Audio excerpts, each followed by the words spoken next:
Commodore fans, are you ready? It's time for another episode of the Vandy 24/7 podcast on the 440 Sports Network.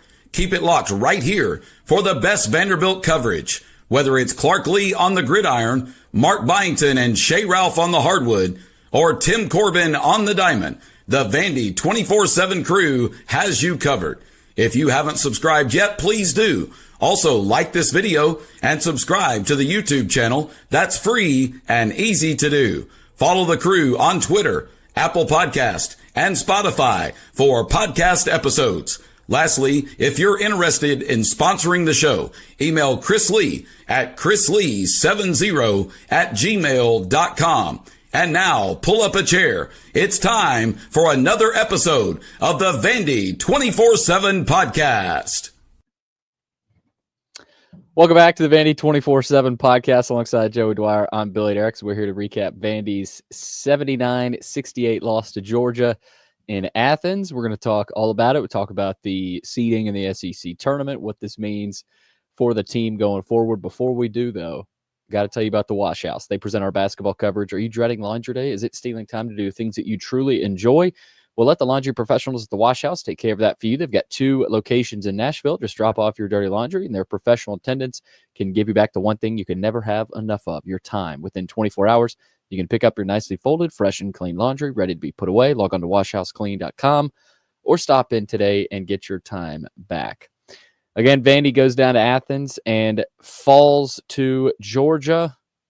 Final there in Athens. Joey, this was an interesting game. Number one, I don't think Vanderbilt played particularly well, and don't let anybody tell you otherwise. I mean, look, Georgia's a good team, but I think basically what we're learning here about Vanderbilt, number one, is they've played 2 very desperate teams, Arkansas and Georgia, but also that Vanderbilt's not good enough to, even though a team's desperate, to take that team down. Like Kentucky today, they were playing at Missouri. That Missouri team, we just saw them come into Nashville, and we know how good they are. Well, Kentucky overcame that. Vanderbilt, I don't think, is at that point yet. When you're playing a desperate team like a Georgia or an Arkansas to overcome that, Vanderbilt falls to 20-10 on the season, 8-9 in the SEC. Joey, they didn't play well. They didn't shoot well. Jason Edwards finally got going, but you didn't really have much of anything from anybody else. And now we look ahead to the SEC tournament. But, you know, the last couple of games here, I'm not going to sit here and say it's concerning, but it's also not nothing. You know, I don't think it's something to just scoff over. This team's got to get healthy. They've got to get their swagger back, which I think you'll be writing about. But not a good day, not a good week for Vandy, and you know they're going to have to. I mean, it doesn't get easier. I mean, if anything, it gets harder. We are going to be playing a desperate team on Wednesday, the SEC tournament, and then obviously the NCAA tournament is the NCAA tournament. So, but not a great day and not a great week for Vandy, Joey. Yeah, I think it's the first week where I haven't felt like they've played well in either of the games since conference play started. Maybe there were a few in November, things along those lines. But Tuesday, I thought, was one of their worst games of the year. I wrote about it. I said it was one of their ugliest games of the year. And then today, it just felt like they were kind of devoid of the identity that they've built. They turned it over a ton. They didn't shoot it very well. I thought they really forced some things offensively. Some of their better guys were in foul trouble throughout a lot of the day. And it's a tough team and a tough environment. And I thought Georgia really took over this game in terms of the style that they wanted to play. I thought this was a game that Georgia kind of mucked up, and it felt like Vanderbilt could never really make this game theirs. And I think the point of they need to get their swagger back is my biggest thing here. I don't think this means they're not in the tournament. I don't think they're really even that close to the bubble. I mean, maybe they could go to the first 4 if there's a few bid stealers and if they get blown out on Wednesday night, but I don't think you necessarily expect that to happen. So I think the biggest thing for me that's, if you're going to find a concern, is this is their last week of the regular season. Their most important games are coming up in the next 2 weeks, and they're arguably playing their worst basketball of conference play. And that doesn't mean that they're going to spiral out of control here, and doesn't mean they can't win Wednesday at the SEC tournament and can't win Thursday. I think they're a team that's built for a setting like that where you're playing back-to-back days. They could totally go and run off a few wins there. just saying right now, the level of play they're at probably isn't going to be good enough once they get there and once they get to the NCAA tournament. They're going to be fine, but they've got to start playing like Vanderbilt again, because the last 2 games, you just haven't really felt like they were playing like a Mark Byington coach Vanderbilt team. It was too sloppy offensively, like Mark Byington mentioned. I thought there were some lapses, and maybe not focus being the right word, but some lapses, I guess, in terms of intensity, in terms of kind of how they were operating offensively. I thought guys tried to take it on their own a little bit too much. Thought defensively, it's a hard matchup for them, right? Georgia's got 5 bigs who they rotate in and out. Devin McLaughlin obviously fouled out of that game with some time left. Jalen Carey was banged up. MJ Collins had the ankle injury, was in a boot on the sideline. Grant Huffman obviously out with something ankle related as well. He's in the boot too, or actually out of his boot now. But Billy, I think this is one of those that you just got to flush, and you've got to get ready for the SEC tournament. You got to get ready for the NCAA tournament. And I think it's a good spot for Vanderbilt to be in, to where a game like this is flushable, because if Georgia lost this game, you're thinking, man, I don't know if Georgia's going to make the tournament, but Vanderbilt's got to get right here as the weeks come up and the games get more important. It's go time for Vanderbilt basketball now, and they could afford to lose both these games this week. And the way they did, they could afford to play poorly. But when that SEC tournament comes around, and when that NCAA tournament comes around, you got to be ready to go, and you got to be back to playing what Vanderbilt has played like throughout most of the year. You mentioned McLaughlin. I didn't think he was particularly good today. Look, he's been really good all season, but 7 points, fouled out, like you mentioned. He was 1 of 6 from 3. He had a lot of open threes that didn't go down, and he typically hits. When he hits a lot of his open looks, Joey, and I thought he had some big misses today. He was also 3 of 10 from the field. Hogard was 0 for 5 from 3, only 2 points for him. Tanner was 1 of 4 from 3. Carey attempted a few, only hit 1. I mean, when this team goes 8 of 27 from 3, Joey, that's not a great recipe, because number one, they're shooting a lot.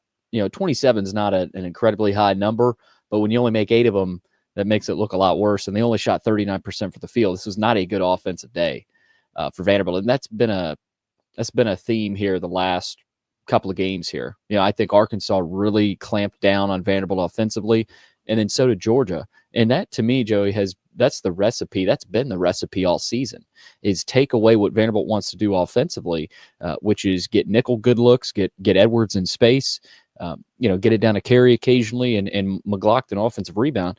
They were not themselves today, like you said, especially offensively. Now, defensively, I didn't think it was terrible today. They did force 13 Georgia turnovers. They had 10 points off of those turnovers, but on the other side, Vanderbilt turned the ball over 14 times, and Georgia scored 22 points off them. So that's kind of the big difference today. Like you said, Vanderbilt was not themselves today. Georgia had 28 points in the paint. I don't want to say the book is out on Vandy, Joey, because these are the Arkansas and Georgia are 2 desperate teams that we've talked about had to have these games, right? Mm-hmm. I don't know if Georgia absolutely had to have it today, but when you're playing teams like that, it's hard. And you're seeing Texas and Oklahoma are going to go at it tonight, sort of a fight to the death to see who gets in the tournament. That's how good the league is, right? And after the Missouri game, we talked about Vanderbilt's in that are lock, and it's human nature to ease up a little bit. You lose a little bit of sense of urgency. I think you would have liked to get one of these last 2 games, but you didn't. You had 8 wins in the best league ever in college basketball. So there's still positives to take away, and we'll have plenty of time after the season. But I'm not in panic mode. Like, somebody on the board basically said that Vanderbilt is at risk of not even making the tournament anymore. But I don't think it's that dire. And Vanderbilt, I still don't think is really on the bubble. The bubble is still weak. Mm-hmm. Like Vanderbilt is still ahead of Oklahoma, Texas, Arkansas, Georgia. Not only in the standings but in the bracketology. So, look, it's not panic time, Joey, but it's also, you do need a lot more sense of urgency. Where's the sense of urgency been? In these last couple of games, you haven't really seen it, and they won't be playing at Memorial Gym anymore. They'll be playing in Nashville, the SEC tournament. But you're right, Joey. They got to find ways to to get that ship back on their shoulder. Maybe the SEC tournament does that. Maybe some negativity coming, here in the next few days we'll do that to them. But I thought a big key going back to the front court. Carey even got banged up a little bit too, Joey. I don't know if you got to hear from Byington after the game. He looked okay. And you also didn't have MJ Collins or Huffman. I don't think that killed them, but, they're banged up. They got to get healthy. And I do think McLaughlin has to start playing better. I thought he struggled the last couple of games against the matchups that he had to face. And God forbid, those teams are freakishly athletic and long down low, so he's going to struggle. But I think if you get McLaughlin back to playing well, getting Nickel open, like Nickel hasn't really been open much these last couple of games. And our credit Arkansas, Georgia, they did a good job of stifling him. But you're right with getting the swagger back, Joey. They got to find that somehow. But I do think Hogard, he's got to get back to playing the way he did in that Missouri game. I didn't think he was particularly great today. So, the shots have to start falling. But the team's also got to get their edge back. And again, maybe the SEC tournament does that. Yeah. I mean, it's kind of the same thing we talked about early on. They have their limits. Got to find a way to play through them, though. And I think a lot of how this team is going to operate and win moving forward is if they have that edge. And you just kind of felt like they haven't necessarily had it. You haven't seen Jalen Carey jawing at guys. You haven't seen Tyler Nickel running down the floor, barking at guys after he hits a three or motion to the crowd. Or Jason Edwards hasn't really been engaged in the crowd much, obviously. Not much to engage him with, but outside of Edwards, who had 24 on 7 of 11 shooting today, 8 for 10 from the line, I thought he had a really impressive showing, all things considered. He just didn't really have much. Chris Magnon had 10 points. He was their second leading scorer. Jalen Carey was the second leading scorer, tied with Magnon. Neither of them were particularly efficient. McLaughlin, 3 for 10. I thought Tanner was better, 9 points on 4 for 7, but you get the point. Like, they weren't good enough as a whole. AJ Hogarth 0 for 9. Jason Edwards was really the guy who carried this thing, and it was miraculous that they were even in this game. Because of what he did, right? He had 7 made field goals on 11 shots, and half of them were contested by at least one guy. Some of them were contested by 2. Jason Edwards, I thought, was really impressive today. It's just, can you find something outside of him? It's almost like that Drake loss early in the year when Edwards had 20-something, and they still lose somewhat significantly because nobody else can pick up the ship. It felt like guys were trying to get on their own too much, particularly Hogard was 0 for 9, and Mark Byington mentioned they were driving into 2 guys too often. Just wasn't good enough offensively, and I don't think it's a game that worries you long term. You just got to flush it and get to your more important basketball. I think we'd also be remiss to not mention Tyron Lawrence, 13 points. Wasn't particularly efficient from the field, but thought he handled this game better than most guys do. You saw Malik Dia a couple months ago. He kind of forced it into existence, and he played really well. But Tyron Lawrence handled today like a vet. He talked before the game about how it was emotional for him to face Vandy in his last game. Obviously, the guy who's from Georgia gets to face Vandy, but he didn't force it, right? And I thought that was really impressive from him. It didn't seem like it was about him. He played well, but he didn't make this the Tyron Lawrence show was about Georgia. And I think that's something to note from a guy who has caught a lot of flack from Vandy fans over the year. He did his thing today, and obviously Vandy fell, not primarily as a result of that, but good for Tyron Lawrence to do that. Obviously, though, Vanderbilt's got some things to fix that go beyond what Tyron Lawrence would have if he had returned. And I have reason to believe that Mark Byington and co did make an effort for him this offseason. I think he was set on going elsewhere. And obviously today that hurt Vanderbilt. Yeah, and Joey, I think they missed MJ Collins today. Definitely. He's not I'm not going to sit here and say if they had MJ Collins, they win. But he's a guy that can get you 2 or 3 threes a game in big spots. And it feels like he's been a big shot maker this season in huge spots for this team. Not able to play today. Huffman defensively might have helped you a little bit, but this team needs Collins. They need him. He has helped them win games this year. So we can't forget about that, not having him out there. I was going through the box score and looking at, okay, who are the other shooters that could have made multiple threes? Obviously, Hogarth was 0 for 5. Nickel was 2 for 4. No, he was 2 for 4 in the second half. 2 for 4 from the game, actually, from 3. So he didn't get a ton of good looks, but Collins is that other guy that you want shooting the ball outside of Edwards. Of course, he got his tonight, but they didn't get to the free throw line a ton. I mean, 21 free throw attempts. It's but Georgia got to the line 37 times. That continues to pop up too, Joey, where teams Vanderbilt's playing get to the line a lot against Vanderbilt. So that's another thing to remember, that you can't really have that type of disadvantage there at the free throw line. They hit a lot of them, but they didn't get to the line as much as Georgia. So either way, Vanderbilt falls to Georgia 79-68. And I feel like these last couple games, we've just sort of been waiting. Like, okay, now let's get to the SEC tournament. Let's see what this team does. But no, that's not how it goes. The SEC still have to play these two teams here to end the season. But they will play, Joey, on Wednesday at 2:30. My least favorite. I did not want that time slot, but either way, they will play at that time slot. They would be the 12 seed. They'll play the winner of tonight's game, Oklahoma or Texas, who will be the 13 seed. So that'll be approximately 2:30, probably closer to 3 o'clock. Billy, can we pitch the post game show idea we've been sitting on for a long time with the SEC tournament? Broadway? Yes, if they win, we're going to try to make a post-game show on Broadway work. Better than us being in our offices at home. That's certainly we'll be there. We'll be at the game, but why not? Let's find a place and we'll do it. Let's do it. That would be me, you, Brandon Bigsby out on Broadway doing this post-game show.